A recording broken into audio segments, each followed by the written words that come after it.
Simon Cossu, bienvenue sur le Café Débat Comweb TV. Bienvenue Simon. Merci, bonjour.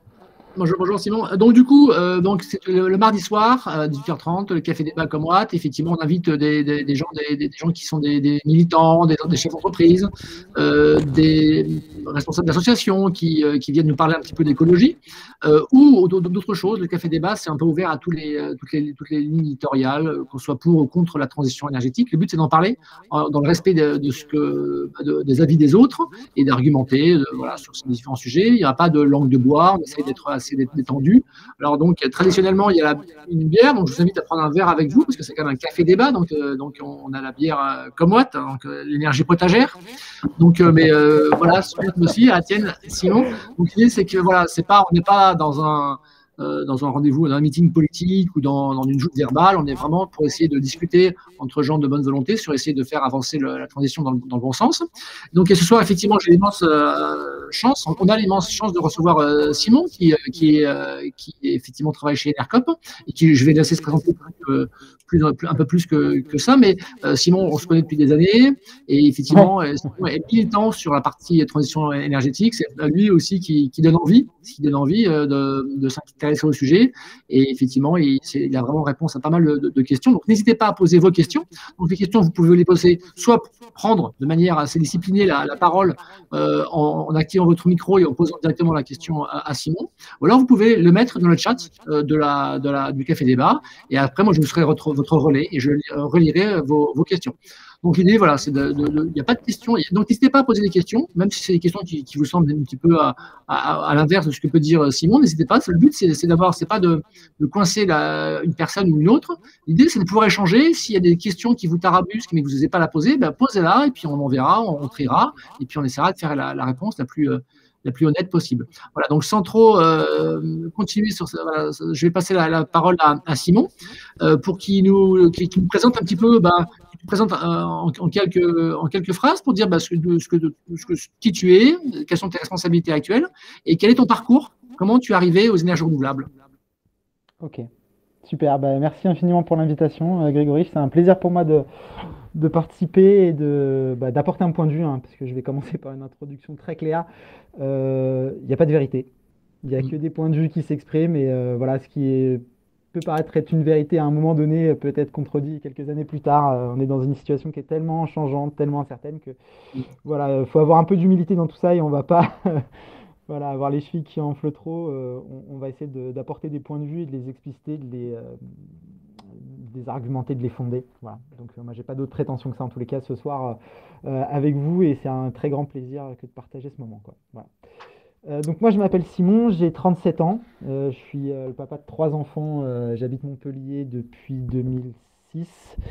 J'ai un parcours d'ingénieur, j'ai été formé à l'école des mines à Alès, pas très loin d'ici, ce qui m'a permis d'acquérir un socle de connaissances un peu basique sur l'ingénierie. Après j'ai fait un master spécialisé en énergie renouvelable, master EUREC, qui m'a conduit en Espagne, en Grèce, et en stage à la Compagnie du Vent. C'est pour ça que je suis atterri à Montpellier à l'époque. Donc j'étais chef de projet éolien entre 2006 et 2010 à la Compagnie du Vent, où mon job c'était développer des parcs éoliens, notamment dans le sud de l'Aveyron et en région centre. Voilà, et j'ai ensuite, à partir de 2009-2010, entrepris de me lancer dans la création d'Enercop Languedoc-Roussillon, une coopérative régionale qui fait partie des 10 autres coopératives du réseau Enercop, avec comme idée d'apporter une dimension un peu plus socio-économique sur le déploiement des énergies renouvelables qui souffrait quand même à l'époque parfois d'un peu de manque de concertation, d'avoir une vision plus territoriale de l'énergie. Voilà, donc c'est en partant d'un certain nombre de constats, de difficultés opérationnelles sur le terrain que je me suis posé des questions sur l'intégration des énergies renouvelables, quel sens on pouvait donner à ça. La transition énergétique, c'est pas juste un business, c'est aussi, il y a du sens derrière, il y a une vision un peu politique qui est portée de manière plus ou moins assumée par les opérateurs, plus ou moins orientés ou quelquefois qui se contentent d'un discours de façade sans réelle action derrière. Enfin voilà, ça va dépendre des gens. En tous les cas, ce que moi j'ai voulu à l'époque, c'est avoir un travail qui a du sens. Et c'est essentiellement pour ça que je me suis lancé dans l'aventure entrepreneuriale et de pouvoir évoluer dans une société un peu à l'image de ce monde qui change, où on a besoin de plus partager, on a besoin de, voilà, d'argumenter, de se mettre un peu tous dans un principe d'équivalence sur un même plan. Et c'est pour ça que j'ai trouvé dans le réseau NERCOP une réponse à cette attente-là et que je me suis lancé dans cette aventure. Voilà, en termes de présentation personnelle, c'est déjà. Sinon, je vais vous raconter toute ma vie. Non, mais on aura des questions pour ça après. Ok, merci pour cette. Donc, du coup, on arrive effectivement à un sujet qui est clé. Effectivement, tu as ton parcours, tu as travaillé effectivement dans la partie éolienne, tu connais bien les énergies vertes, tu connais bien le solaire. Quel est l'intérêt en 2021 de passer aux énergies vertes? Parce qu'effectivement, ton message avec Enercop, c'est de dire aux gens, passez aux énergies vertes. Aujourd'hui, il y a pas mal de gens qui disent oui, mais pourquoi les énergies vertes? Finalement, on est au nucléaire actuellement, c'est décarboné. Les énergies vertes, c'est décarboné. À quoi bon? À quoi bon rajouter du décarboné sur des décarbonés? Toi, quelle est ta vision? Quelle est ton analyse? Et pourquoi c'est important de passer aux énergies vertes pour toi? C'est marrant parce que c'est ce que je racontais à mes étudiants tout à l'heure. Je suis formateur aussi à l'école des mines depuis une dizaine d'années. Et vraiment, ils me questionnaient là-dessus parce que justement, ils sont très inspirés. Ils regardent beaucoup les vidéos de Jean Covici. Et systématiquement, c'est mais à quoi bon faire de l'éolien ou du photovoltaïque quand on a déjà un mix décarboné? Je leur dis, oui, c'est vrai. Et sur le fond, si on veut vraiment traiter le sujet du CO2 en France, à investissement égal, il vaut mieux s'intéresser à la question du transport. Qui va avoir des leviers d'action peut-être plus efficaces que travailler sur le mix électrique. Et donc moi, mon argument aujourd'hui, j'emploie très peu les questions d'impact sur le changement climatique au travers du déploiement de l'éolien, du photovoltaïque, parce que c'est vrai que c'est un argument où on se fait toujours pinailler en fait. Clairement, c'est des débats d'experts sur comment on va chiffrer un grammage de CO2 par kilowattheure. Et honnêtement, les analyses de cycle de vie, payez des chercheurs, ils vous trouveront ce qu'il y a à trouver, quoi. Voilà. Et je trouve ça un peu fallacieux. Et par contre, moi, j'ai des arguments qui sont totalement autres. En fait, moi, c'est une question de dignité, en fait. C'est une question de dignité. Et quand tu parles, Grégory, d'énergie potagère, moi, je rejoins tout à fait ce schéma-là, même si il faut voir à l'extérieur du potager. Là, on va quand même piller des ressources à l'autre bout de la planète. Hein, l'indépendance énergétique de la France au travers du nucléaire, c'est une fumisterie. Excusez-moi du terme, hein, je m'emporte un peu parfois. Je considère quand même qu'on va exploiter des ressources au Kazakhstan, au Niger, qui sont des pays qui sont en bas du tableau en termes de développement économique. On ne partage pas du tout la richesse avec eux quand on va chercher leur uranium. Donc c'est pas juste, quoi. Et nous, par contre, on assure notre petit confort de citoyen. Alors moi, j'ai du mal à me regarder dans la glace quand je vois cette situation. Voilà, j'ai des choix de consommation qui sont vertueux. Enfin, j'essaye d'être vertueux vis-à-vis de ça. Bon, c'est prétentieux et c'est encore une fois, on essaye. C'est une amélioration continue. On peut pas être parfait, ça n'existe pas non plus. Mais en tout cas, voilà, moi, ce que j'aimerais mettre en lumière, c'est voilà, il y a énormément de problématiques qui sont autres que le réchauffement climatique autour de la question du nucléaire. On ne sait pas quoi faire des déchets. On ne vient pas nous raconter de salade. Aujourd'hui, on ne sait pas quoi en faire. On ne sait pas comment gérer le risque nucléaire. C'est des choses, voilà, allez demander aux gens qui habitent en Biélorussie, où il y a 9 enfants sur 10 qui naissent avec des pathologies, allez demander à des gens qui habitent Fukushima s'ils sont heureux aujourd'hui. Moi, j'ai pas envie de voir la moitié de mon pays ou un quart de mon pays rasé ou inhabitable à cause d'un accident nucléaire. Donc, vis-à-vis de ça, je dis, voilà, c'est une question de responsabilité vis-à-vis de ces choix de consommation. De même que j'estime que c'est pas juste de laisser faire de l'agriculture, on vient empoisonner la terre. De la même manière, on peut travailler sur un changement de paradigme énergétique. Et l'argument principal pour moi, c'est pas le CO2, c'est plutôt ces questions des autres impacts environnementaux. D'accord, ok. Merci pour cette réponse. Alors effectivement, juste en complément de ta réponse, ce qu'il faut voir aussi, c'est que tout ce qui est éolien et solaire était moins bon que le nucléaire pendant des années, parce qu'effectivement, au début, avant que les machines soient industrialisées, j'avais un bilan carbone qui n'était pas bon. elles sont bien améliorées, c'est-à-dire que notamment dans le solaire, aujourd'hui on est à peu près à 20 grammes de CO2 par kilowattheure produit par le solaire, donc ça s'est beaucoup amélioré, et dans les années qui viennent, je pense dans 3-4 ans, ça dépend comment on calcule, hein, parce que dans le nucléaire, il calcule assez bizarrement le gramme de CO2 par kilowattheure produit, mais bon, après, en prenant un peu moyenne de toutes les estimations, on arrive un petit peu à une cote mal taillée à peu près, mais aujourd'hui on progresse très très vite sur le taux de CO2 dans les énergies renouvelables, donc, et c'est l'argument que nous on utilise aussi chez Comwatt, c'est de dire qu'aujourd'hui, pour décarboner l'économie, décarboner la France, c'est bien, mais la France, c'est qu'un pays parmi plein d'autres. L'idée, c'est que de rendre inaccessible l'énergie renouvelable aujourd'hui, elle coûte entre 6 et 8 fois moins cher que le nucléaire de nouvelle génération. Donc, si on veut décarboner rapidement et à coût raisonnable, le solaire et l'éolien, c'est quand même à la portée de toutes les bourses maintenant, avec notamment des appels d'offres qu'on a vus à 1,5 centime de kilowattheure dans le sud de l'Europe. Donc aujourd'hui, alors que personne ne peut promettre des prix aussi bas de décarboner l'économie avec le nucléaire à ces prix et avec aussi peu d'externalités négatives. Donc il y a toujours des externalités négatives avec le solaire et l'éolien, mais elles sont effectivement moindres que pour d'autres énergies comme le charbon et le nucléaire. Ok, c'est ce petit complément. Ensuite, est-ce que c'est plus cher, justement, les gens qui disent ok, je vais faire un geste pour la planète, je passe au vert. Est-ce que c'est forcément plus cher de passer chez Enercop? L'offre Enercop est la plus chère du marché D'accord. français. Du marché français.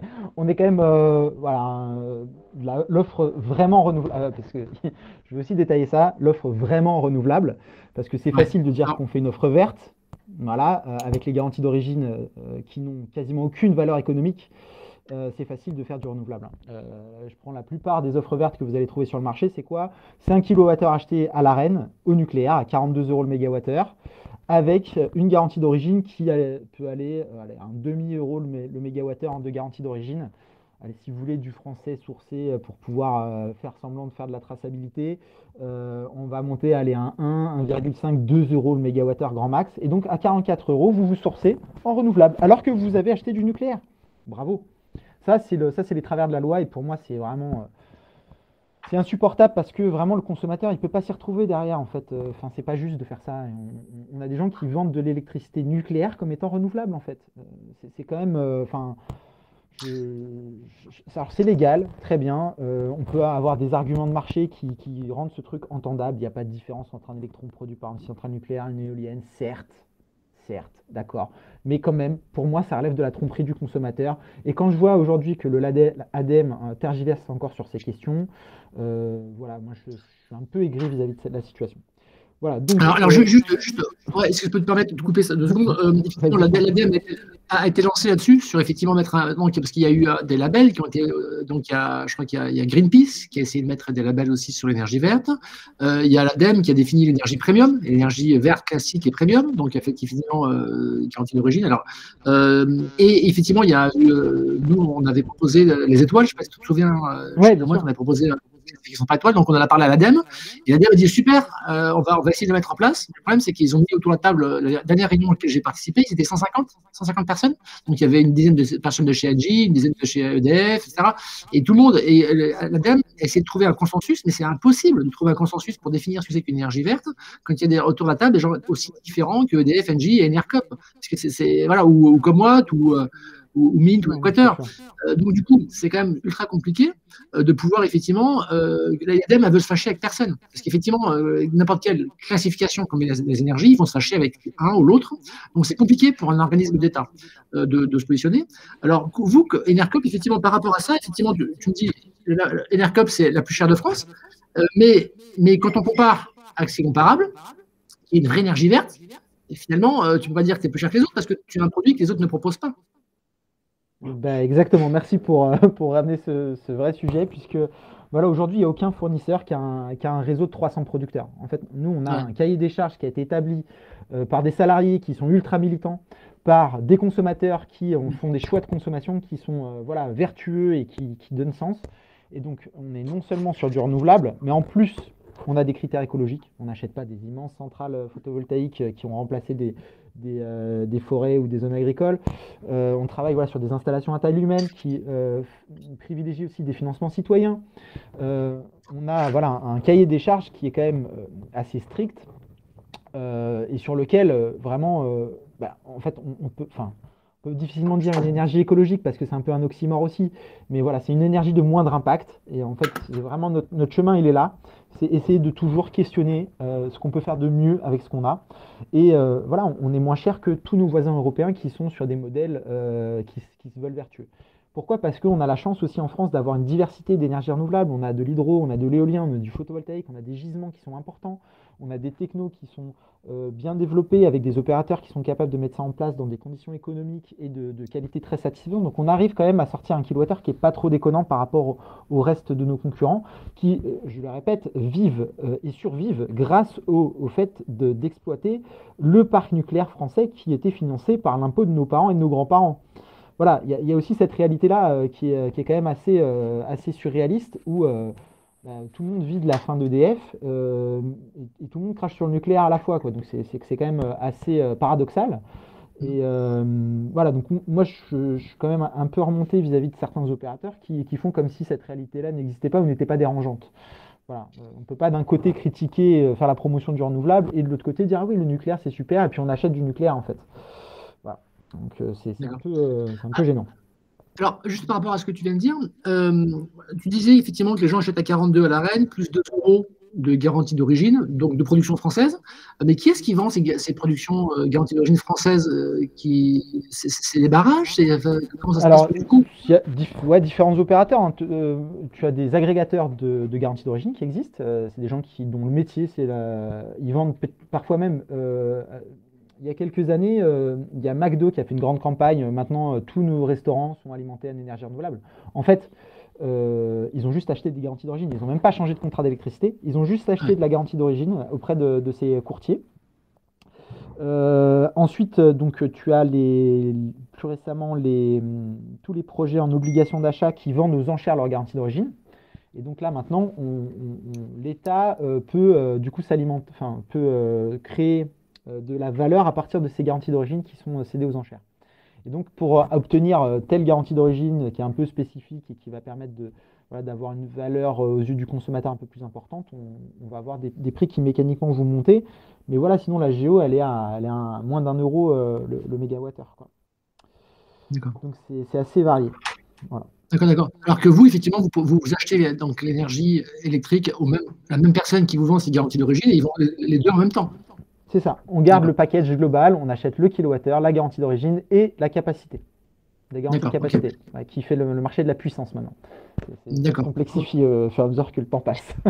Ok, donc du coup, aujourd'hui, juste pour expliquer un petit peu à tout le monde, c'est-à-dire qu'aujourd'hui, annuellement, sur une année, vous achetez autant d'énergie renouvelable à vos 300 producteurs que vous en distribuez à tous vos clients. Vous avez combien de clients actuellement? Vous êtes on a passé la barre des 100 000 compteurs. On vient de passer la barre des 100 000 compteurs. Ok, donc du coup, vous avez 30. C'est chouette. Donc, il y a 300 producteurs, 100 000 clients. Et donc, du coup, sur une année, vos 100 000 clients consomment autant que produisent vos 300 producteurs sur l'année. C'est ça? Alors, en fait, au 31 décembre, on s'assure d'avoir contractualisé avec nos producteurs 20% de plus que ce qu'on prévoit de consommation chez nos usagers. Ça, c'est notre doctrine interne. Voilà, c'est une doctrine, c'est notre pratique. Voilà, donc en gros, notre promesse client, c'est effectivement de faire un équilibre entre la production et la consommation à l'échelle annuelle. Et pour atteindre cet objectif-là, comme on a un aléa météorologique très fort, puisqu'on ne maîtrise pas la température hivernale, est-ce qu'on va avoir une grosse vague de froid, est-ce qu'on va avoir un hiver neigeux ou pas, donc on ne maîtrise ni la consommation ni la production, donc on prend une marge de 20% d'achat de production en plus pour pouvoir satisfaire cette promesse dans les meilleures conditions. Et donc c'est vrai que certaines années, on n'était pas à 100%, on est peut-être descendu à 93 ou voilà. Mais voilà, en moyenne, sur les 10 dernières années, on a respecté cette promesse. Voilà, certaines années, c'était un peu moins, certaines années, c'était un peu plus. Voilà. Mais c'est notre engagement, en tous les cas, contractuellement, on le fait. D'accord. Très bien. Est-ce que dans vos projets, l'idée, c'est d'essayer, donc, actuellement, dans vos 300 producteurs, c'est quoi la part d'éolien, la part de solaire, à peu près, les proportions? Alors, Ah, on est principalement. Attends, excuse-moi, je retourne mon je disais, téléphone il va parce que s'allonger. Il va s'allonger. non, j'ai des problèmes de batterie là, il faut que je recharge. C'est le comble du fournisseur, tu sais, la barre d'énergie. Alors, on a historiquement un mix qui est surtout basé sur l'hydro, et Ouais, notamment voilà, jusqu'à 2015, on était quasiment exclusivement de l'hydro. Progressivement, on a intégré et notamment de l'éolien. Depuis 2017, on a été les premiers opérateurs après EDF à avoir l'autorisation d'acheter du courant subventionné en obligation d'achat ou en complément de rémunération. Et donc, on d'accord. intègre progressivement ces nouvelles productions. Voilà, donc aujourd'hui, sur 2020 et sur 2021, on commence à avoir une partie un peu plus significative d'éolien. Enfin, voilà, notamment, là, on a un gros parc qui va entrer dans le périmètre, qui est le parc d'Ablincourt dans la Somme. J'espère pas me tromper de département. Et du coup, en gros, on va être autour de 30% d'éolien dans le mix. Et le photovoltaïque, c'est quelques pourcents, hein. Voilà, on est encore qu'à 5%. Parce que, d'une part, avoir du photovoltaïque en obligation d'achat, c'est pas notre modèle. On aurait pu en intégrer auparavant, mais très sincèrement, c'est pas notre modèle économique, hein. C'est pas la question du photovoltaïque, c'est le modèle économique parce que indirectement, l'obligation d'achat relie notre prix de sourcing au prix du marché et ça, c'est pas un souhait. Donc, on a limité volontairement le courant subventionné à une quinzaine de pourcents dans le mix énergétique. Et donc, par contre, là, on atteint vraiment un niveau de compétitivité du photovoltaïque qui nous permet d'intégrer des petites centrales de 250 kW dans notre mix. Aussi parce qu'on a un prix de vente à nos clients qui est un peu plus élevé. Donc, on a un peu plus de capacité pour financer ces projets-là. Et donc, la trajectoire, c'est passer en dessous des 50% d'hydro là, dans les allez, 3 ans, on va dire. Après, voilà, je, D'accord. je prends des pincettes parce que voilà, l'avenir nous réserve toujours des surprises et voilà, ça peut aller plus vite, ça peut aller moins vite. Voilà, mais en tous les cas, c'est ce qu'on espère faire. Avec une logique aussi quand même qui est importante, c'est pas simplement le côté renouvelable, c'est aussi le côté citoyen. C'est-à-dire qu'on privilégie des projets qui vont être financés par les territoires, citoyens ou collectivités. Parce que pour nous, D'accord. ça revêt une importance primordiale que ces outils de production ils soient partagés et que leur retombée économique soit maximalisée sur les territoires. D'accord, d'accord. Ok. Très bien, très bien. Et du coup, est-ce que ça fait partie de vos projets ou pas du tout, d'essayer de réfléchir et effectivement d'essayer d'équilibrer l'offre et la demande, non pas à l'échelle de l'année, mais peut-être du mois ou de la semaine ou du jour? Alors, je sais que Google travaille là-dessus. Ouais. Google, ils ont un projet qui s'appelle 24-24-7-7, parce qu'aujourd'hui, Google achète autant d'énergie renouvelable qu'ils s'en consomment, par des PPA corporate, hein. Ils achètent voilà, des gros contrats, bon, pas forcément à l'endroit où ils consomment, hein, c'est à l'échelle des États-Unis et du monde d'ailleurs. Ils sont lancés là-dessus. Alors, est-ce que vous, c'est un objectif que vous visez ou pas du tout? Bon, alors très Est-ce clairement, que, est-ce que- est-ce que aujourd'hui, ça a du sens? ça a du sens. Bah, à court terme, non. À très court terme, non. Voilà, peut-être à un pas de temps de 10 ans, ça a du sens, mais là, c'est pas notre priorité. Sachant qu'en fait, on fait déjà du 75% en temps réel. D'accord. C'est-à-dire que 75% oui, du temps, nos clients sont alimentés complètement par des énergies renouvelables. d'accord. Effectivement, Voilà. c'est le fait que vous ayez une ressource hydraulique qui fait hydraulique au fil de l'eau, c'est ça? Ouais, Ou tout à c'est fait. des barrages?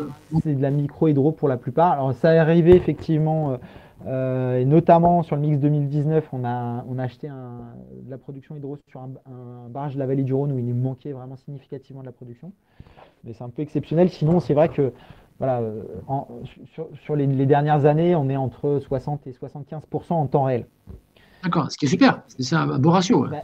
Bah, en fait, c'est déjà très très bien en fait. C'est un peu une chimère de vouloir être à 100% tout de suite. Ça n'a pas forcément énormément de sens de par la structure aujourd'hui de notre réseau. Je dis ça parce qu'on est tout petit. Certains de nos concurrents font des offres ciblées 100% temps réel. Mais on pourrait le faire sur 75% de notre portefeuille en fait, déjà. Ouais, ouais, Donc bon, soit c'est comme il y a quelques années, Engie, du jour au lendemain, au 1er janvier, ils ont dit, bah voilà, aujourd'hui, vous êtes tous en offre renouvelable, messieurs, dames, clients chez nous, par magie. Mais en fait, non, juste, ouais. ils ont dit, bon, ben, on faisait rien de ces garanties d'origine, donc on va les coller à nos clients, ils vont être contents, ils sont passés en renouvelable. Contractuellement, certes, mais physiquement, il ne s'est rien passé de plus, quoi. Voilà. Ouais, Donc ouais. on pourrait faire ça, mais tout ça, ça relève beaucoup de la communication et du marketing. Technologiquement et voilà, ça change pas grand-chose. Après, ce qui n'empêche pas qu'il faille faire de la recherche et développement sur le sujet. Et pour le coup, là, on est allé. Ah, on t'a perdu, Simon.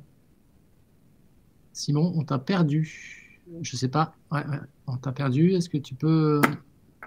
Avec Attends, nos amis Simon, européennes au travers de la fédération RESCOP. Simon, Euh, Simon, tu peux répéter? La communication est mauvaise. On t'a perdu pendant 20 secondes là. ouais, j'ai eu un appel entrant, excusez-moi. On n'entend pas. C'est mieux là? Vous m'entendez à nouveau? Pas du Oui, tout. vas-y, vas-y. C'est bon? Oui, ça, Ok. ça a un peu crachoté et on t'a perdu pendant 20 secondes. Tu peux recommencer. Ok. Très bien. Ouais, donc je disais, sur ces questions d'équilibre en temps réel, en fait, on travaille avec nos amis européens de RESCOP, qui est la Fédération D'accord? européenne des coopératives d'énergie renouvelable, sur un projet, en gros, de centrale virtuelle euh, qui, à un échelon européen, nous permettrait voilà, d'être sur cet équilibre production-consommation en temps réel. Bon, pour l'instant, c'est un projet de recherche, hein, clairement, mais on ne le mène pas tout seul à l'échelon de l'ENERCOP parce qu'on est trop petit pour ça, en fait, hein. Voilà, on n'a pas les moyens de dépenser des millions en R&D, hein. Je suis désolé, mais on fait que 100 millions d'euros de chiffre d'affaires, excusez-nous du peu, quoi, dans un secteur où les majors pèsent plusieurs dizaines de milliards, et qu'on est une petite goutte d'eau en termes de part de marché, on est à 0,3%, donc on va se calmer. On n'a pas les moyens de mener à nous seuls cette recherche et développement. Donc on s'allie avec nos petits copains européens pour essayer de faire un projet qui a du sens. Voilà, et qui travaille aussi sur les questions de consommation, parce que enfin, ça va bien cette histoire d'intermittence et de ne pas pouvoir couvrir la demande. Mais en fait, on reste toujours dans le même paradigme, comme si on ne pouvait avoir aucune action sur la demande.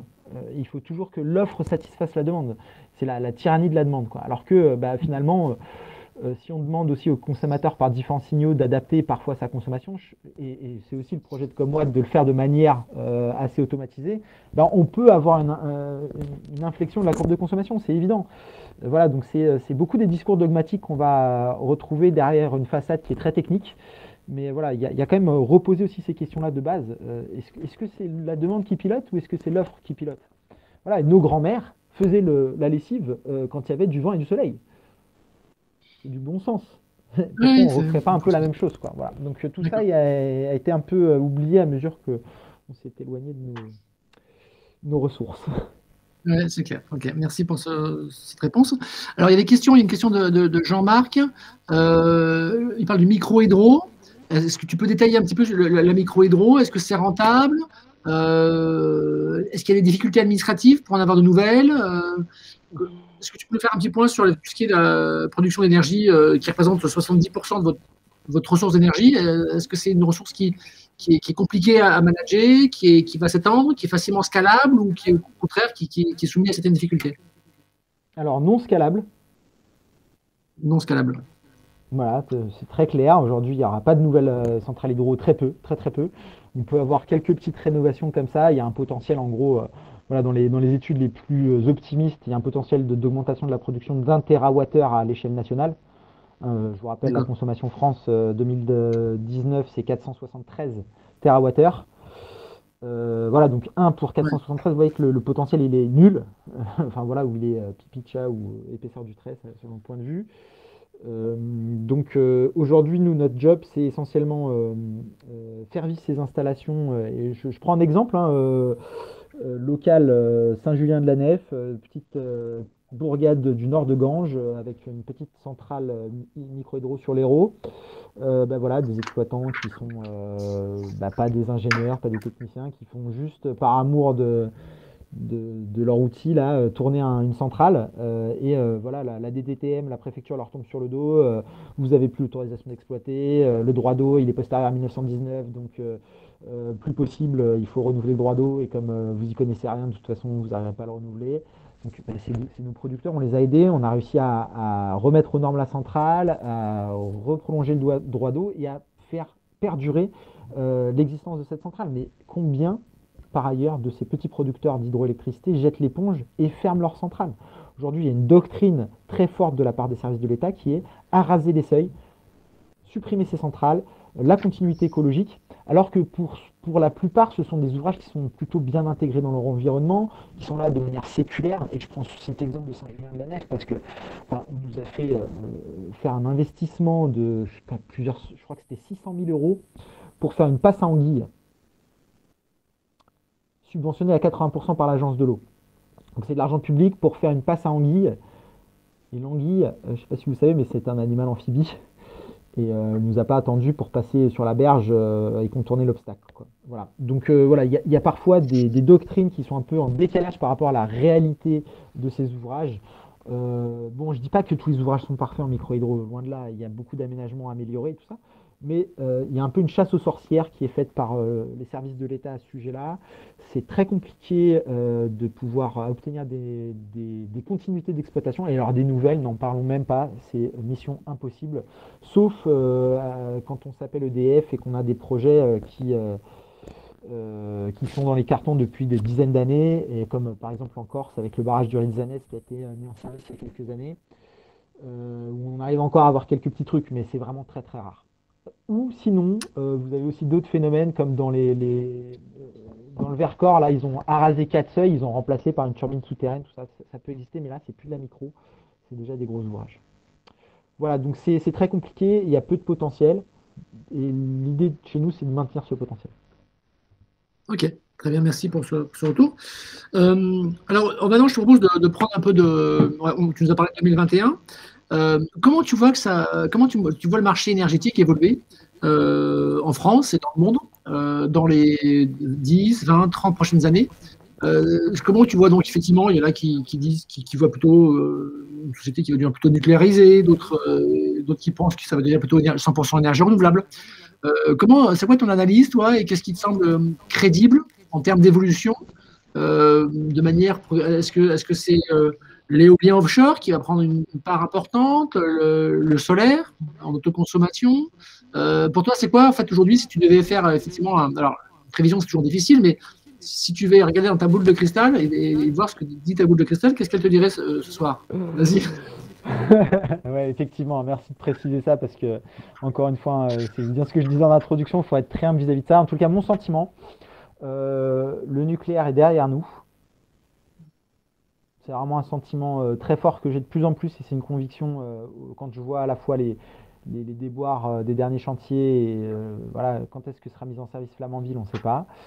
Donc j'y crois plus, moi. Voilà, je pense que ça c'est terminé. Puis après, les investisseurs, ils vont quand même regarder ça en face en se disant, bon, ça ne marche plus en termes de modèle éco.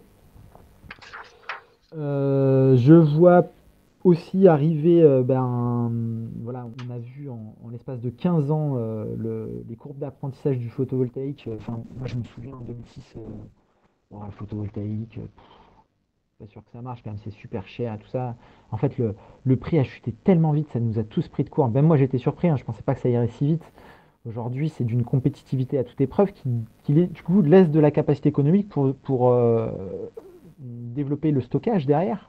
Et quand on voit les tendances que prennent aussi le coût du stockage, eh ben, on peut se dire, en fait, oui, potentiellement, l'avenir est quand même par là-bas, avec notamment le parallèle avec le remplacement du parc de véhicules avec des véhicules électriques, euh, des batteries de seconde main qui, du coup, passent de la voiture à la maison avec peut-être de la voiture à l'entreprise, on ne sait pas. En tous les cas, il y a des capacités de stockage massives qui vont arriver, à mon avis, dans 15 ans, 10-15 ans sur le secteur, et qui vont donner un peu de souffle aux énergies renouvelables pour pouvoir prendre un peu plus de place.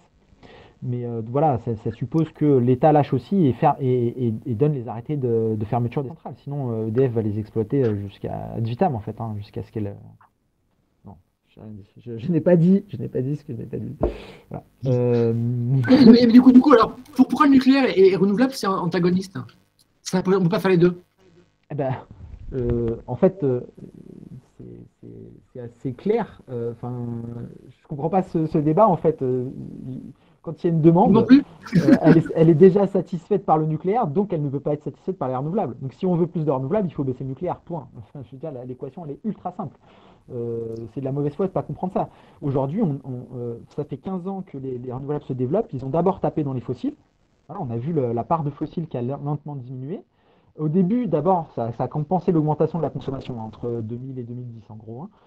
À partir de 2010, on a stagnation de la consommation. Donc, la seule équation possible, c'est remplacer les fossiles, parce que ça va un intérêt pour le CO2. Mais maintenant, on a besoin d'une réserve aujourd'hui de fossiles pour assurer un peu de flexibilité et de services réseau pour garder l'équilibre. Mais si on ne diminue pas le nucléaire, on ne peut pas augmenter les renouvelables. D'accord. Ok. Donc, Voilà. du coup, on en a compris. Donc, en 2050, tu le mets nucléaire à 0%, à 5%, enfin, tu le descends à combien, toi? Ah, tu parles de mon souhait ou de comment je vois les choses? Oui, non, de ta vision, de ta vision. Si tu dis, Ouais. voilà, tu es expert, tu as un avis, tu n'es pas ministre de l'énergie, hein, mais voilà, en gros, tu dis, voilà, tel que je le sens, si les hommes politiques font appel à leur bon sens, et leur bon sens citoyen, leur bon sens, voilà, et que finalement, le monde de l'énergie évolue tel que tu l'as en tête et tel que que Enercop l'a en tête, c'est quoi l'optimum? L'optimum pour nous tous. Et voilà, après, c'est juste ta Voilà. vision, ça n'engage rien. Donc, du coup, Non, toi, non, tu réduiras à zéro, ça tu n'engage réduiras à à rien, combien le mais nucléaire en 2050? en fait, je vais reprendre une autre casquette dont je n'ai pas parlé. Que je suis ambassadeur de l'association Négawatt depuis 10 ans, mais c'est pas à ce titre-là que je parle ce soir. Mais en fait, dans le scénario Négawatt, ce qui est souligné à un moment, c'est l'importance de ne pas avoir un petit talon de nucléaire. En fait, le nucléaire, en termes de filière industrielle, nécessite une espèce d'armada de services autour de la filière. Je pense par exemple, chaque semaine, il y a un camion d'acide fluorhydrique qui part de Bilbao et qui traverse la France, qui traverse Toulouse, qui traverse Montpellier et qui va jusqu'à Tricastin pour alimenter Georges Bess 2 en hexafluor, enfin pour qu'il puisse fabriquer l'hexafluorure d'uranium pour pouvoir enrichir dans les centrifugeuses. Donc ce truc-là, hein, ce camion, s'il traverse Toulouse ou Montpellier et qu'il explose dans la ville est rasée. Voilà, donc en fait, tant qu'on a un tout petit peu un talon nucléaire qui fonctionne, on a ces risques qui ne sont pas des risques nucléaires, mais qui sont des risques d'exploitation industrielle qui persistent. Donc moi, mon point de vue, c'est que enfin voilà, on a des trucs qui sont sécures, qui sont safe. Voilà, une éolienne qui explose en l'air ou une pale qui s'envole, bah, au pire, ça va tuer quelqu'un, mais ça ne va pas raser une ville, quoi. Soyons réalistes un peu, regardons ces problèmes-là en face, quoi. Enfin, comment on peut accepter de courir autant de risques au quotidien? Je comprends pas. En fait, on nous fait porter des masques dans la rue pour se protéger d'un virus, alors que potentiellement, on a des camions industriels qui sont capables de raser une ville entière comme ça. Je comprends pas en fait la gestion de risque dans ce pays, ça me dépasse. Voilà, donc moi, mon point de vue, c'est il faut sortir du nucléaire le plus vite possible. Voilà. Et pas garder une petite centrale ou deux comme ça pour faire genre on a encore un peu de nucléaire. Non, c'est tout Ok, ou rien. alors, ok. 2050, 0% de nucléaire. Alors, pourquoi tu le remplaces? Vas-y, ok. Il faut aller jusqu'à 100% maintenant. Alors, je remplace déjà par, en gros, on a une trentaine de pourcents de notre consommation d'électricité qui part en chauffage. Donc, une bonne isolation, déjà, ça nous permettrait de gagner, de réduire cette part-là de au moins moitié, quoi. On va dire en étant gentil, parce qu'on peut aussi travailler avec d'autres vecteurs énergétiques qui sont quand même plus sympas que l'électricité pour se chauffer. Quoique, dans certaines configurations, sur des logements très bien isolés avec une bonne inertie, ça peut valoir le coup de faire du stockage d'électricité sous forme de chaleur, hein, ce qu'on fait dans nos ballons d'eau chaude. Bonne idée. Ça peut Bonne valoir, idée. ça peut valoir le coup, voilà. Mais seulement, et j'insiste bien dessus, seulement sur des logements qui sont très très bien isolés et qui ont de l'inertie. Voilà, parce que sinon, quand il y a du soleil, ben, on a de toute façon le gisement solaire qui va être par bioclimatisme qui peut être exploité. Voilà, donc ça c'est une petite partie. Après, bah, voilà, dans nos usages, il y a des choses qui sont difficiles à remplacer, hein, les consommations industrielles, les consommations tertiaires. C'est pas évident, mais bon, il y a des solutions qui existent pour ça. En tous les cas, moi, ma bible technique, hein, c'est le scénario négawatt. Aujourd'hui, en gros, hein, c'est deux tiers, enfin, une bonne moitié d'éolien, un bon tiers de photovoltaïque et le reste d'hydro, quoi. Plus un peu de régulation avec les steppes et le biogaz. Voilà. Avec en Ok, plus donc, de ça des services réseau pour stocker avec de la méthanation, avec de la régulation aussi de la demande. Voilà. ok. Bon après, Donc, du coup, il en faut, gros, enfin, il faut- 50%. En gros, 50% éolien, 30 PV, 30% PV, 20% hydro. et un peu de méthanation. Ouais. Méthanation.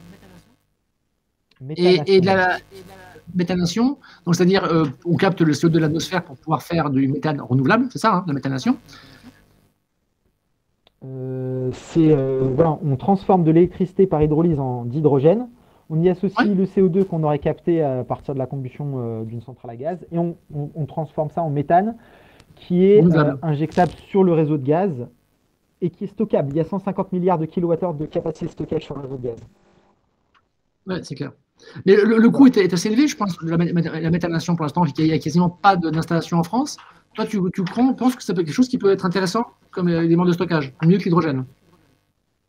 Ben, ça passe par l'hydrogène. Mais l'hydrogène, pour le stocker, c'est compliqué. C'est c'est assez Non. compliqué. Mais Pourquoi? en termes de rendement, c'est un peu compliqué, quoi. Je crois qu'on perd la moitié de l'énergie, 50% de l'énergie, Ah, je crois. c'est ça, il faut l'associer à des réseaux de chaleur. On est bien Mm. d'accord là-dessus. Et c'est pour ça que c'est pas évident en France, où on n'est pas un pays vraiment très développé sur les réseaux de chaleur. Bon, il y a un certain nombre de problématiques techniques, hein, et les questions de coût, oui, effectivement, ça reste coûteux. Voilà. Toutefois, des questions de coût, moi je les prends toujours avec des pincettes, parce qu'aujourd'hui, personne n'est capable de chiffrer le coût de l'inaction. Oui. Qu'est-ce qui se passe si on ne fait rien? On a quand même construit, on a réalisé un exploit industriel incommensurable dans les années 80. On a construit entre 2 et 6 réacteurs nucléaires par an. On a mis en service entre 2 et 6 réacteurs nucléaires par an. Là, ça fait 15 ans qu'on essaie d'en construire un seul, c'est Oui. dément. Enfin, voilà le décalage dans lequel on est. Et on arrive en fin de vie de ce parc et on doit le renouveler. Qu'est-ce qu'on fait, les gars? Tout va bien, Madame la Marquise, mais je ne comprends pas en fait les autorités de ce pays. On est en train de se prendre le mur de plein fouet et cuit quoi. Cuit Pompili, excusez-moi, hein.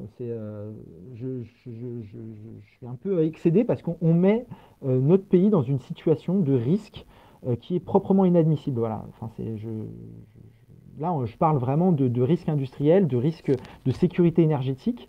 Qu'est-ce qui se passe si on va avoir un défaut générique sur un de nos réacteurs? Je parle même pas d'un accident, je parle juste d'un défaut générique. C'est-à-dire qu'aujourd'hui, on a en gros 3 types de réacteurs en France. Si on a un défaut industriel sur un dont on s'aperçoit qu'il est potentiellement présent sur un tiers du parc nucléaire, on va devoir fermer un tiers de notre parc, comme ça du jour au lendemain? Non, non, c'est pas raisonnable, les gars. C'est pas raisonnable. Enfin, non. Voilà. Donc, le coût de l'inaction, voilà. Moi, aujourd'hui, ça a beaucoup coûté cher. Ça coûtera toujours moins cher que de rien faire. Ok, ok. Une question, tu parlais de chauffage tout à l'heure, le chauffage par la géothermie, tu n'en as pas parlé, comment tu l'imagines?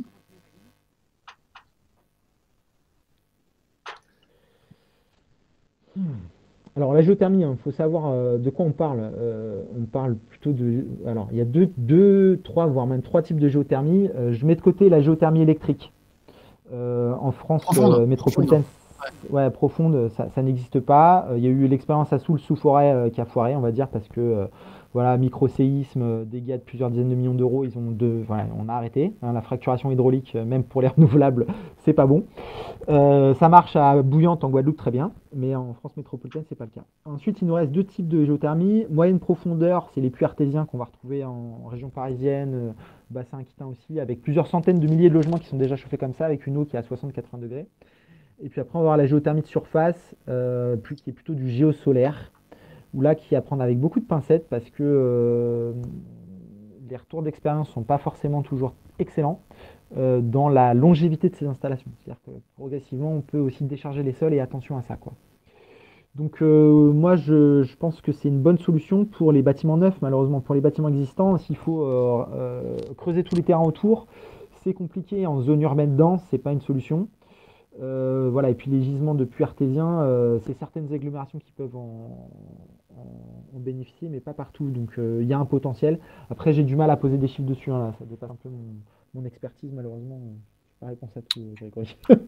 Ok, non, mais pas de problème, non, c'est juste une question. Après, voilà, merci pour ce retour. Ensuite, une question de Mathieu. En quoi le statut coopératif d'Enercop peut-il intéresser les clients par rapport à d'autres fournisseurs qui n'ont pas ce statut? Parce qu'en fait, vous êtes en train, tu parlais tout à l'heure d'innovation technologique, mais vous êtes dans l'innovation sociétale, parce que vous êtes essayé de créer un objet qui n'existait pas trop, ou pas dans l'énergie. Donc avec une concertation, une manière de une gouvernance très particulière à Enercop. Donc est-ce que ça crée effectivement un modèle qui a du sens? Tu l'as expliqué tout à l'heure, mais en quoi ça vous différencie du marché? Ouais. Bah, pour un consommateur qui n'a pas envie de savoir ce qui se passe derrière la prise, effectivement, ça n'a que peu d'intérêt. Il faut reconnaître ça, malheureusement. Voilà. Outre effectivement le changement de ligne, enfin de bousculer les lignes sur le secteur de l'énergie, on essaye de bousculer les lignes aussi sur le secteur de l'entrepreneuriat en faisant une autre promesse qui est en tant que consommateur, vous avez le droit de savoir le fonctionnement économique de ce qui est à l'intérieur de la machine, comment ça fonctionne, où va l'argent, qui en profite, qui n'en profite pas. Et d'une part, voilà, avoir accès à cette transparence et d'autre part, avoir accès à un certain nombre de décisions afférentes et au travers notamment de ce qu'on va avoir dans nos conseils d'administration. On a des représentants des consommateurs qui siègent au conseil d'administration. Alors c'est très compliqué pour eux, hein.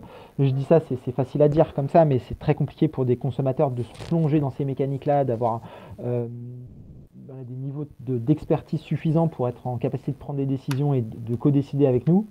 Mais voilà, on se donne les moyens et c'est notamment pour ça qu'on a aussi fait le choix à Montpellier sur la coopérative Languedoc-Roussillon de devenir organisme de formation et de proposer aussi un certain nombre de formations pour monter le niveau de connaissance de nos usagers sur ces sujets-là.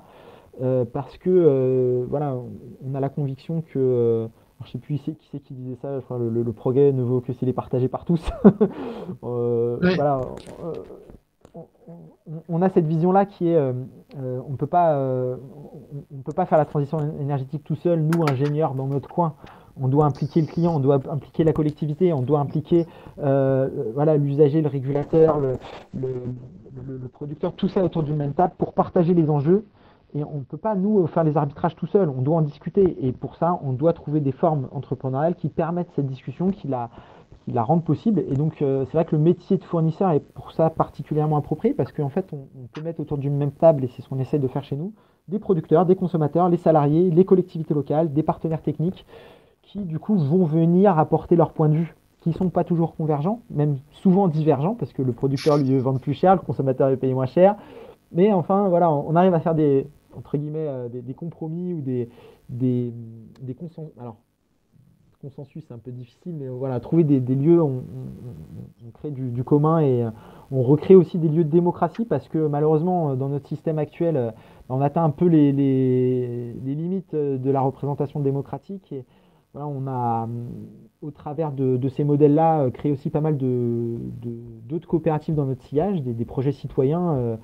Notamment à Montpellier, vous avez Énergie en Toit, vous en avez aujourd'hui 80 à l'échelle de la région Occitanie qui sont créés, qui sont des lieux où les citoyens peuvent retrouver de la capacité d'action aussi, où ils peuvent voilà, travailler ensemble sur des sujets très concrets et transformer leur territoire.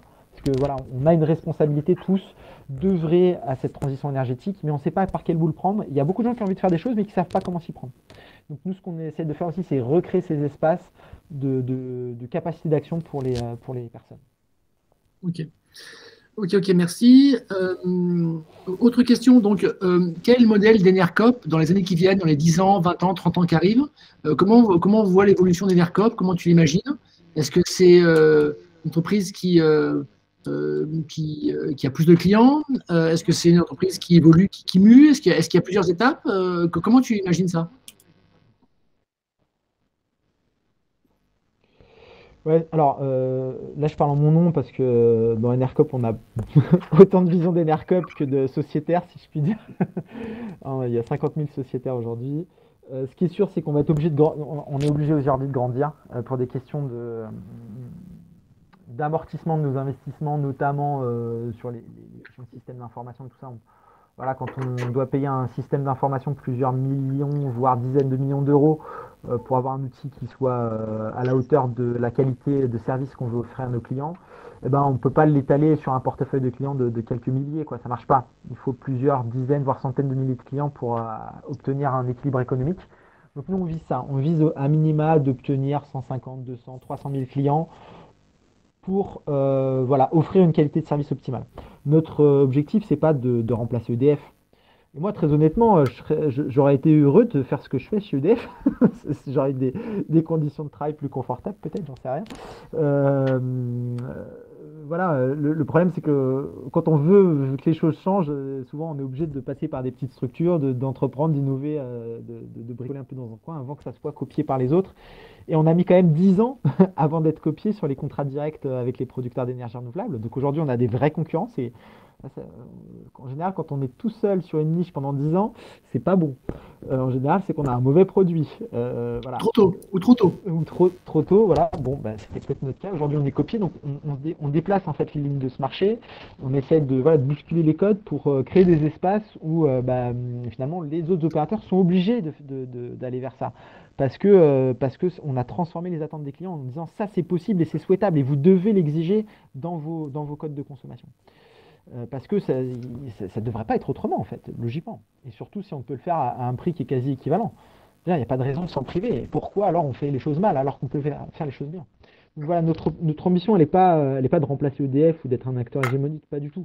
Elle est surtout de, voilà, de faire vivre cette ambition d'amélioration constante et de défricher, de changer les codes.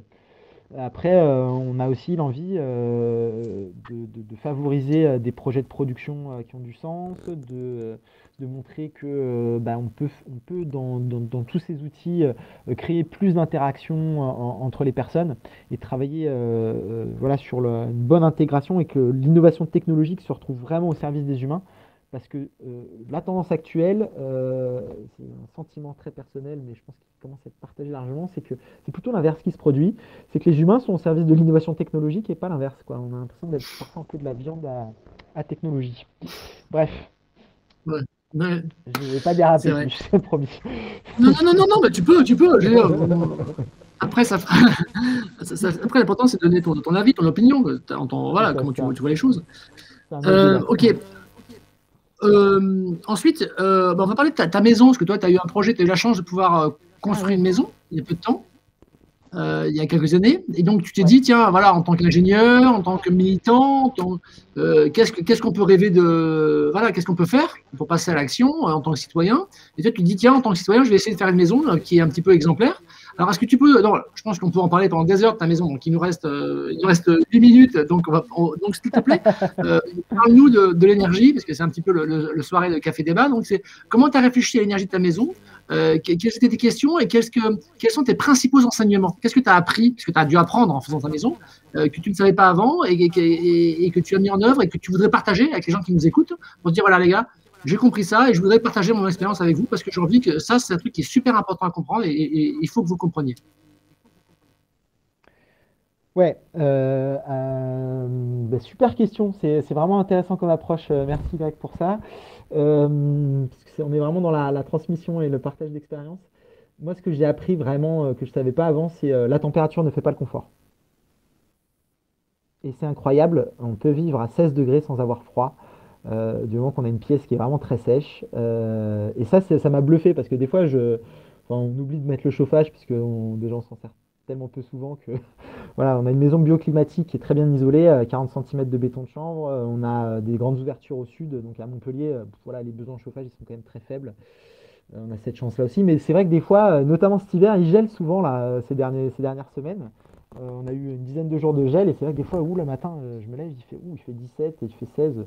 Ah oui, c'est vrai que ça fait 2 jours qu'on n'a pas mis de chauffage. Va peut-être falloir faire un truc, mais on n'a pas cette sensation de froid. Pourquoi? Parce que en fait, le béton de chanvre qu'on a mis dans notre isolation, il absorbe toute l'humidité. En fait, c'est juste un parfait régulateur d'hygrométrie. Et donc, on est toujours dans une situation de confort. Donc ça, c'est pas du tout négligeable à avoir en tête. Et c'est pour ça que les parois de l'intérieur de la maison, c'est vraiment important que ça soit à la fois des parois chaudes, donc des matières organiques, biosourcées. Ça facilite vraiment le ressenti de confort thermique et surtout qu'ils soient des régulateurs d'hygrométrie. Ça, c'est vraiment l'enseignement que je tire de cette construction que je ne savais pas avant. Parce que tout le reste, j'avais déjà quand même bien creusé. Et voilà. Donc, pour tout le reste, ouais, c'est sûr que après, n'ayez pas peur d'innover. Ça a parfois des conséquences un peu bizarres, mais voilà. Il C'est-à-dire, faut se lancer quand on peut le faire.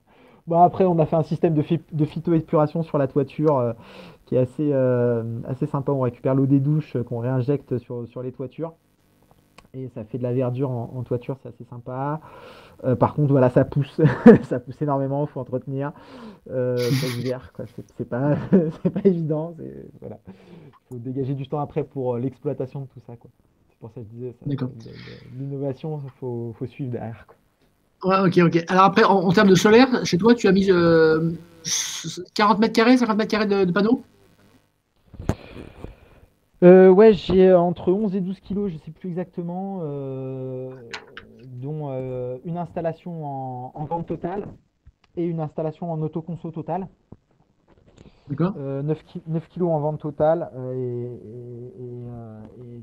2 kilos et demi en autoconso, dont le surplus est injecté, offert à Enedis. Voilà, je ne perds pas, je l'offre. Ça, c'est D'accord. important à avoir en tête. Je l'offre. C'est un cadeau pour l'instant parce que bientôt, je Et, pourrais. et- et- Ouais. non, tu ne peux pas la vendre ou la offrir à Enercop, le surplus? Alors, oui, je pourrais dans l'absolu, mais on a un nombre de contrats limité en obligation d'achat, donc je ne suis pas passé par là. Et d'autre part, je vais bientôt pouvoir l'offrir à Énergie Solidaire, qui est une Ah asso oui, qu'on a mis en place il y a quelques années, voilà, qui accepte les dons de producteurs, des dons d'énergie, et qui finance, enfin, qui les convertit en euros et qui finance des opérations liées à la précarité énergétique. Notamment l'année dernière, ils ont financé l'association Glyphosate à Montpellier, qui d'accord. menait un programme d'action auprès des ménages en précarité. Voilà. Ok, très bien. Et puis après, donc, Ok, j'ai du solaire thermique aussi en façade pour l'hiver, pour d'accord. chauffer l'eau. Bon, du coup, toi, en fait, la facture d'énergie, elle est plutôt négative, ta facture annuelle. Ah oui, elle est négative annuellement. Elle est Tu gagnes négative. de l'argent Après, en consommant pas. ouais, en gros, c'est la journaliste a repris dans l'article. En gros, j'ai une facture de 1000 euros d'énergie à l'année, ce qui est déjà assez conséquent en soi. Et parce que j'ai quelques équipements qui sont voilà, des équipements informatiques notamment qui tournent H24 pour faire des sauvegardes de serveurs pour le boulot. Ah, Et tu mines du Bitcoin? Tu fais du minage de Bitcoin? non, non, je fais pas de minage, je fais juste de la sauvegarde de notre serveur Enercop. Voilà, d'avoir un doublon, c'est toujours utile. Et du coup, en vente, on est autour de 3000 euros voilà, annuel. Bon, la D'accord, donc maison du coup, tous les ans. ouais, elle est quand même spacieuse et confortable, hein. On est sur 155 mètres carrés de surface habitable, quoi. D'accord, ok. Non, mais c'est chouette. Donc 157 mètres carrés de maison habitable et tous les ans, elle te rapporte 2000 euros de la facture d'énergie, quoi. Donc c'est intéressant. Ouais, en gros, c'est ça. Ouais, ça me paye Ok. ma taxe foncière, quoi. Ouais, non, c'est un bon équilibre. Voilà, donc moi je suis souvent en réunion publique et je suis assez effaré de voir des gens qui me disent mais le photovoltaïque c'est cher. Je leur dis mais vous avez une piscine, non? Et la piscine, vous l'avez payée combien? Et la piscine, elle vous rapporte chaque année? Non, elle vous coûte chaque année. Donc il y a un moment, enfin je sais pas, enfin j'allais dire un truc un peu méchant, mais enfin faut savoir compter aussi, c'est important quoi. Enfin voilà, on fait un calcul sur 20 ans, on fait pas un calcul là d'investissement. On fait un calcul en coût global actualisé, c'est ça qu'il faut avoir comme méthode, sachant que aujourd'hui on paye tel prix kilowattheure, mais dans 20 ans ça sera plus cher. Donc toute l'énergie autoconsommée, elle a une certaine valeur aujourd'hui, mais on en aura d'autres au plus demain. Contrairement à l'euro qui est dans votre poche aujourd'hui, qui n'en aura plus aucune demain, si ça se trouve. Voilà. Ouais, c'est clair. Donc c'est ça qu'il faut avoir en tête. C'est aujourd'hui qu'il faut dépenser cet argent dans des choses qui sont positives, quoi. Et pas attendre que demain tout ça soit fondu et que ça soit trop tard, quoi. Ok. Alors, dernière question, il est 19h28, donc on arrive à la fin de ce café débat. Et c'est une question effectivement que j'aime bien poser, euh, c'est parmi toutes tes certitudes, Simon, tu as sûrement des certitudes, euh, et quelle est la certitude que tu as qui pourtant est partagée par très peu de gens? Et qu'à chaque fois, tu te dis, non, mais les gars, c'est comme ça que ça va se passer. Je suis sûr de ça. Et pourquoi vous n'arrivez pas à le comprendre? Pourquoi les autres n'arrivent pas à le comprendre? Pourquoi si c'est pas si, c'est pas si commun que ça, si c'est aussi évident pour toi? La Terre Alors, est ça plate. peut être. La Terre est plate. D'accord, on a un platiste. C'est le premier, t'es le premier à comment Non, TV non, à c'est être une blague. platiste. C'est une Ah grosse mince, blague. ah non, mince, je croyais avoir un scoop là. Ah, non, non, non, Chez non, non. Nercop, Tu rigoles. Tu rigoles, on n'a pas. Non, non, platisme, non, complètement pas. Après, mon problème, c'est que j'ai pas vraiment de certitude, en fait. Après, c'est Mais il plutôt n'y a des pas, certitudes.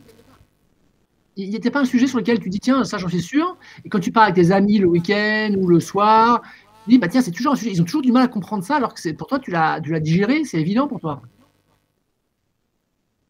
Hmm, Alors, au sens large, c'est pas forcément dans l'énergie, ça peut être dans la vie, ça peut être dans l'éducation, ça peut être dans les crèmes ouais, solaires, dans les produits pour les cheveux, ça peut être dans bah, la après, confection de ouais, vêtements, la misère dans le monde, l'éducation, l'alphabétisation, c'est ce que tu veux. Mais voilà, est-ce qu'il n'y a pas un sujet que tu dis, tiens, j'en suis sûr, enfin, j'ai l'impression que c'est ton intuition. Et là, si le mot certitude te gêne, j'ai compris, c'était le premier mot du café débat, tu disais, les certitudes, c'est pour les cons. Donc, du coup, je te demande une certitude. Donc, non, mais c'est un petit peu ce que tu as dit, il n'y a pas de vérité qui n'existe. Enfin, il y a mais du coup, parmi toutes ces idées que tu as, tu es aussi militant, il y en a des idées sur lesquelles c'est assez facile. Tu dis, bah, tiens, je suis militant pour les énergies renouvelables, je trouve des gens qui sont d'accord avec ça.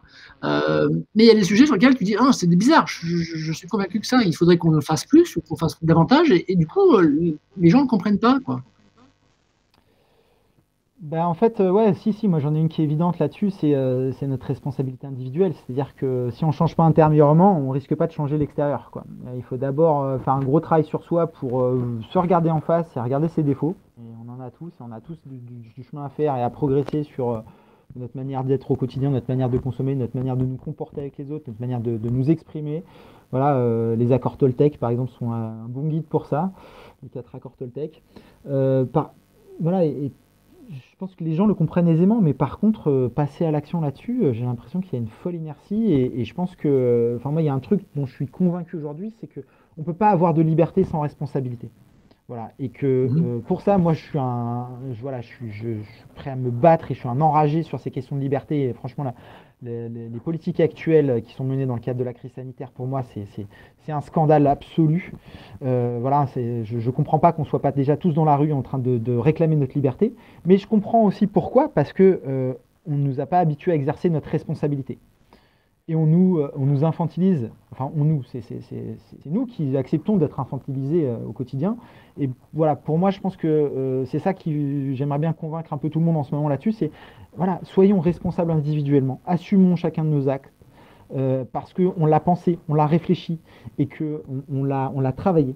Pas juste parce qu'il est arrivé tout cuit dans notre assiette, mais voilà, parce qu'on a une démarche voilà, de travail autour de ça. Et responsabilisons-nous sur tous les sujets, hein. C'est les sujets d'énergie, mais voilà, c'est très vaste comme démarche et ça touche à peu près tout. Et c'est à partir de ce moment-là qu'on pourra vraiment accéder à une liberté, une égalité, une justice dans ce bas monde. Même Ok, si c'est ben pas ça a très bas, très, quoi. merci beaucoup, Simon, pour ce mot de la fin. C'est très inspirant et on va y réfléchir. On va essayer de faire une synthèse. Merci beaucoup pour ces Avec échanges qui plaisir. viennent du fond du cœur. Et puis, bonne continuation à l'ERCOP. Hein. On vous souhaite Merci plein de Grégory. bonheur dans votre développement. Et puis, à très bientôt sur Comat TV. Merci à tous Avec pour vos plaisir. questions. Et à très bientôt, à mardi prochain. Au revoir. Ciao, ciao.